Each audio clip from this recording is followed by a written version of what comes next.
Все началось с того, что Тэхён непринужденно общался с Арми во время своего ночного прямого эфира. Он смеялся, читал комментарии, отвечал на вопросы, как всегда. Казалось, ничего необычного, пока он внезапно не замолчал.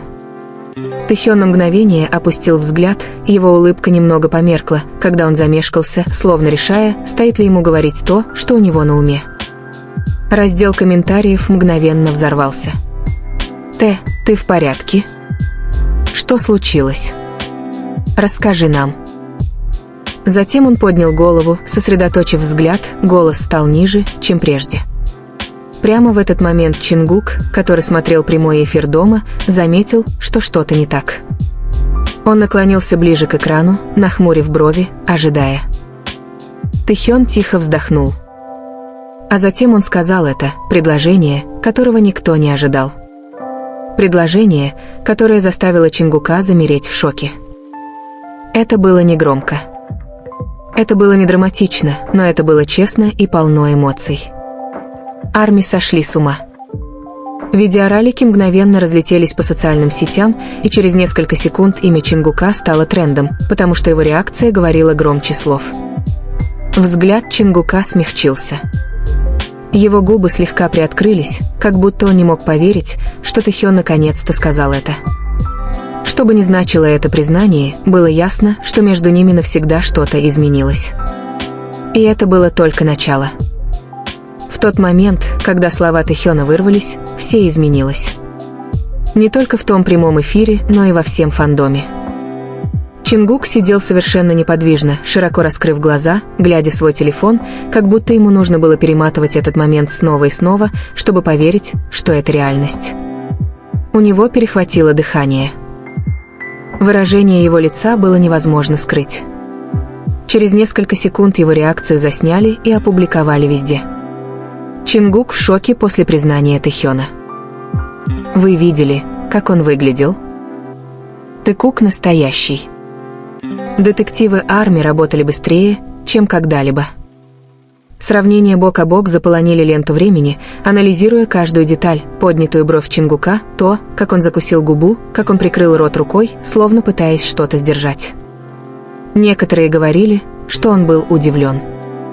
Другие говорили, что он точно знал, что Тэхён имел в виду. Но в одном все сходились, ему было не все равно. Очень много. Вскоре после этого Чингук включил камеру. Не для прямой трансляции, а для обновления видео. Он не произнес ни слова, он лишь застенчиво улыбнулся и показал пальцами маленькое сердечко. Этого было достаточно, чтобы привести Арми в неистовство. Потому что эта улыбка была не просто радостью, она выражала облегчение. Как будто Тэхён наконец сказал то, чего Чингук так долго ждал. В чем же правда этой безмолвной связи? Что на самом деле значила эта фраза? Чем больше фанатов пытались ее расшифровать, тем глубже становилась тайна. И пока мир все еще пытался осознать реакцию Чингука, Тэхён уже готовился раскрыть больше. Это была только вторая волна. Самый большой шок был еще впереди. Пока Арми по всему миру пытались расшифровать произошедшее, Тэхён молчал после окончания трансляции. Ни поста с комментариями, ни разъяснений. Ничего. Он словно хотел, чтобы все задавались вопросом. Но он все же оставил кое-что, подсказку. Одну строчку в чате. Короткую, но содержательную. Он знает, о чем я. Фанаты замерли. Были сделаны скриншоты. Поделились переводами. И вдруг весь сюжет изменился. Кто такой он? Арми не потребовалось много времени, чтобы понять. Все указывало на Чингука. То, как Тэхён сказал это предложение ранее, мягкость в голосе, нерешительность, надежда, казалось, было адресовано кому-то конкретному. Тем временем Чингук оставался активным. Он лайкнул пост о трансляции, пост, в котором цитировались точные слова Тэхёна. Совпадение? Арми так не думали. Затем еще один неожиданный поворот. Тэхён опубликовал историю. Простое фото ночного неба с одной загадочной подписью «Для тебя». Ни имени, ни тега. Всего 2 слова, которые говорили о многом. До поздней ночи разносились шепотки. Это было ради Чингука? Он отвечает «Т». О чем они говорили до этого? Напряжение между ними никогда не было таким реальным, таким близким, таким хрупким. И словно этого было мало, один из фанатов заметил, что они оба были онлайн в одно и то же время почти час. Личные сообщения, телефонный звонок, план, что бы ни случилось в этот тихий час, все снова изменилось. Потому что уже на следующий день Тэхён решил раскрыть всю правду. И на этот раз никто не сможет это игнорировать. Следующий день наступил с тяжестью, которую невозможно было игнорировать. Фанаты проснулись, все еще в шоке от хаоса прошлой ночи, но Тэхён молчал. Никаких объяснений и прояснений. Только эхо его слов, которое никак не утихало. Он знает, о чем я. Арми ждали. Минуты превращались в часы. Споры становились все громче и громче. Затем, без всякого предупреждения, Тэхён снова вышел в прямой эфир. Экран засветился, он сидел тихо, в мягкой толстовке с капюшоном, с немного взъерошенными волосами, словно он вообще не спал. Он улыбнулся, но это была не та яркая, игривая улыбка, которую знали Арми. Эта улыбка казалась нервной и уязвимой. Даже поприветствовав фанатов, он опустил взгляд на свои руки, понизив голос. «Я сказал кое-что вчера вечером. Кажется, многие из вас это заметили». Чат мгновенно взорвался. Тэхён взглянул на экран, затем покачал головой и застенчиво усмехнулся. «Иногда есть вещи, которые ты хочешь сказать долго, но просто ждешь, надеясь, что другой скажет это первым». Миллионы зрителей почувствовали холодок. Он говорил о Чингуке? Тэхён продолжил, и его губы изогнулись в легкой задумчивой улыбке. Он смотрел прямой эфир. Конечно, смотрел. А потом мы поговорили. Раздел комментариев сошел с ума. Тэхён поднял взгляд, его глаза потеплели, светясь чем-то настоящим. Он понял меня, как всегда. Никаких имен. Никаких подробностей. Но все точно знали, кто такой он. Именно в тот момент, когда Арми казалось, что момент уже не может быть тяжелее, вверху экрана появилось уведомление. Чингук с кроличьим лицом смотрит прямую трансляцию. Тэхён сразу это заметил. Его выражение лица изменилось. Сначала тихий вздох, а затем самая мягкая, самая искренняя улыбка, такая, какая появляется только когда в комнату входит кто-то особенный. И на мгновение показалось, что весь мир исчез, оставив только их двоих в невысказанной правде, повисшей в воздухе. То, что Тэхён сказал дальше, вызвало бы гораздо больше шок, чем все, что было до этого. А реакция Чингука взорвала бы интернет. В тот момент, когда имя Чингука появилось на экране, Тэхён застыл. Не так, как вчера вечером, на этот раз он был полон адреналина. Он пытался продолжать говорить, но слова вдруг стали тяжелее. Арми заспамилили чат, Чингук здесь. Т, посмотри на него. Тэкук, живем вместе. Щеки Тэхёна слегка порозовели. Он тихонько прочистил горло. Он наблюдает, так что я буду тщательно подбирать слова. Даже через экран было слышно, как колотится его сердце. И как раз когда фанаты пытались успокоиться, Чингук присоединился к чату. Не приветствием, не эмодзи, а одним сообщением. «Я знаю». Глаза Тэхёна расширились, когда он снова прочитал комментарий. И на этот раз он улыбнулся так, будто больше не мог сдерживаться. Тишина была оглушительной, миллионы смотрели, не в силах дышать. Тэхён наконец заговорил.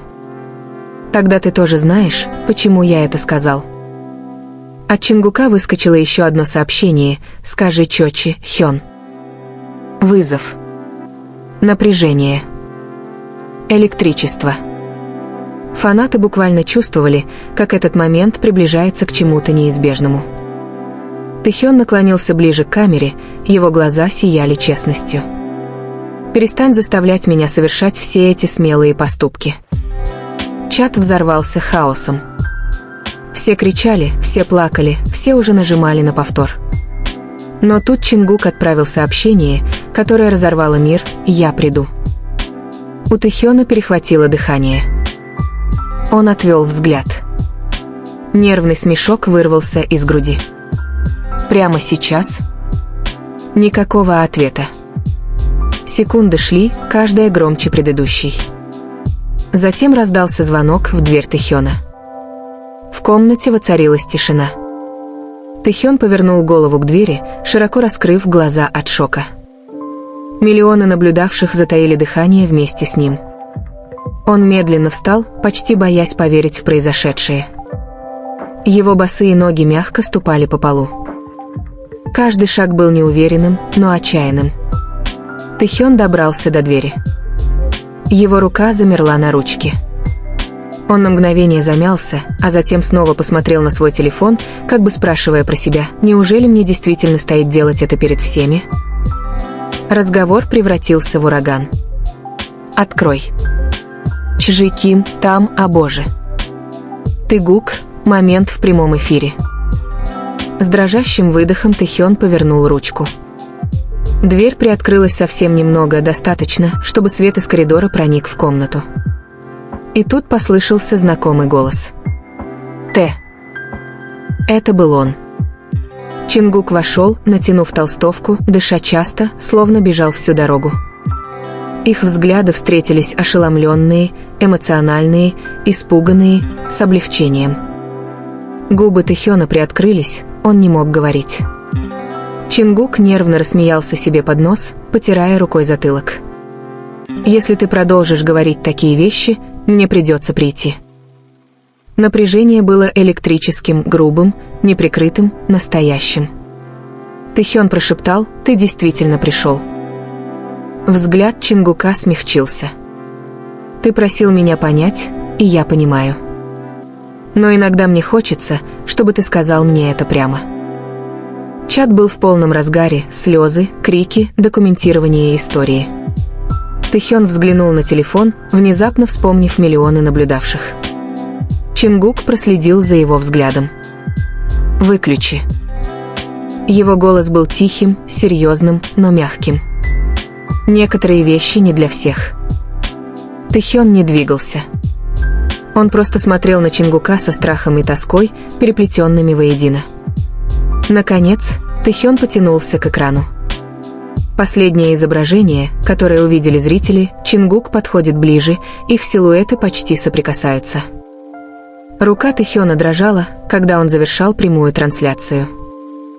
Щелк. Экран потемнел. Интернет взорвался. Но за этим черным экраном началась настоящая история. Тишина после того, как экран потемнел, была громче любого крика. Телефон Тэхёна лежал экраном вниз на столе, уведомления гудели, как далекий гром, но никто из них не пошевелился, чтобы проверить. Чингук стоял всего в нескольких шагах от него, достаточно близко, чтобы Тэхён видел, как быстро поднимается и опускается его грудь. Какое-то время они молчали. Не было ни камер, ни комментариев, ни зрителей. Только они. Чингук медленно шагнул вперед. «Знаешь, сколько я ждал?» – прошептал он.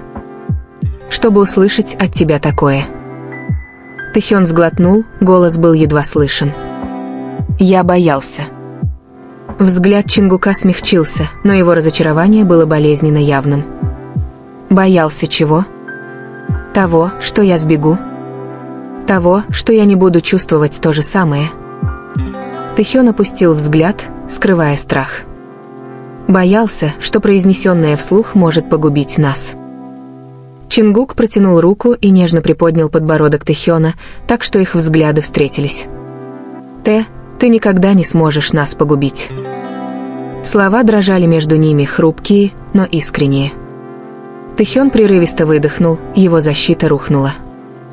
«Все, что я сказал прошлой ночью, это было о тебе. Это всегда был ты. У Чингука перехватило дыхание. Годами невысказанные чувства возводили между ними стены. Сегодня вечером эти стены наконец рухнули. Чингук прошептал: «Тогда больше не прячься». Тэхён шагнул вперед, сокращая оставшееся расстояние. Их лбы соприкоснулись, тихо, интимно, обещание. Мир снаружи кричал, но в этой комнате все было спокойно. Голос Чингука смягчился улыбкой. «Мы разберемся с хаосом завтра. Просто остаться со мной сегодня ночью». Тэхён кивнул. И впервые за долгое время он позволил себе выбрать то, чего желало его сердце: ни славу, ни страх, ни ожидания. Никаких сенсационных монтажных приемов. Никакой драматической музыки. Просто тишина. А тишина пробуждает воображение. В онлайн-пространстве фанаты начинают соединять точки: старые интервью, прошлые взгляды, забытые комментарии. Моменты, которые когда-то игнорировались, теперь кажутся значимыми. Это беспокойство или одержимость? Понимание или давление? В офисе кто-то бормочет: «Зачем вообще существуют такие записи?» Это порождает другой вопрос. Сколько личных моментов хранится где-то, ожидая своего раскрытия? И за этим хаосом скрывается самый личный вопрос из всех. Что чувствуют Чингук и Тэхён, зная, что момент, который они считали безопасным, теперь наблюдают миллионы? Чувствуют ли они себя преданными? Разоблаченными? Или подавленными ожиданиями, на которые они никогда не соглашались? Камера фиксирует все. Никаких фильтров. Никаких инструкций. И теперь весь мир наблюдает. Так где же проходит черта? И когда она была пересечена? Если бы вы были на месте HYBE, что бы вы сделали? А если бы вы были в зале, какой выбор действительно уважает людей, которых вы поддерживаете? Но один вопрос остается без ответа. Кто нажал кнопку загрузки? Внутренние расследования указывают не на кумира или режиссера, а на небольшой, ранее неизвестный аккаунт. Электронное письмо. Имя пользователя. Отметка времени. Негромкое имя. Невлиятельная фанбаза. Просто кто-то, внезапно оказавшийся в центре глобальной бури. Это работа одного человека или лишь видимая поверхность чего-то гораздо более структурированного под ней? Команда цифровой безопасности работает рука об руку с юридическим отделом и отделом коммуникаций. Напряжение наполняет каждый уголок комнаты. В одном углу кто-то медленно выдыхает. И история еще далека от завершения. В углу комнаты кто-то слегка отодвинул стул, словно нуждаясь в дистанции от экрана, на котором постоянно воспроизводилось видео. Звука не было слышно, но напряжение было ощутимо, громче крика. На экране тикали секунды, в то время как в реальном мире время, казалось, остановилось. За пределами офисного здания сеульская ночь продолжала течь, как обычно. Уличные фонари горели. Круглосуточное кафе все еще работало. Но внутри переговорной комнаты все понимали, что даже небольшая ошибка может оставить неизгладимый след. Никто не осмеливался произнести вслух слова «устранение последствий», но все знали, что именно с этим им предстоит столкнуться. Тем временем, в своих отдельных комнатах, Чингук и Тэхён получили одну и ту же новость разными способами. Текстовое сообщение. Несколько пропущенных звонков. Шквал уведомлений. Никаких подробных объяснений. Всего одна фраза, от которой у них перехватило дыхание, внутреннее видео было слито. Чингук долго молчал после прочтения сообщения. Он сжал телефон в руке, а затем отпустил. На мгновение он закрыл глаза, словно пытаясь вспомнить, не следовало ли записывать что-либо из того, что произошло той ночью. Тэхён же стоял, глядя в окно. Его отражение в стекле было спокойным, но челюсть сжата, признак того, что его мысли неслись куда угодно, только не в спокойном направлении. В ту ночь между ними не было никакого разговора. Ни звонков. Ни сообщений. Не потому, что они не хотели говорить, а потому, что оба понимали, что бы они ни сказали сейчас, это может превратиться в очередную сплетню, которую однажды неправильно истолкуют. Молчание казалось безопаснее, хотя и гораздо тяжелее. В интернете поисковые запросы взлетели до небес. Их названия стали появляться рядом со словами вроде «утечка», «частные кадры» и «чрезвычайная ситуация с HYBE». Некоторые СМИ начали готовиться, ожидая официального заявления. Другие предпочли молчать, понимая, что один неверный заголовок может вызвать неконтролируемую цепную реакцию. К раннему утру видео наконец исчезло из своего первоисточника. Удалено. Снято с публикации. Но, как это слишком часто бывает в интернете, его следы так и не исчезли полностью. Короткие фрагменты все еще распространялись. Скриншоты остались. Память общественности уже сформировалась. И под всем этим остается один неразрешенный вопрос. Никто по-настоящему не чувствовал себя победителем в ту ночь. Ни HYBE, ни ARMY, и особенно не те два человека, чьи лица были запечатлены на видео. Потому что иногда самое опасное – это не раскрытые секреты, а осознание того, что грань между тем, что допустимо видеть, и тем, что следует защищать, сместилась и, возможно, никогда не вернется в исходное положение.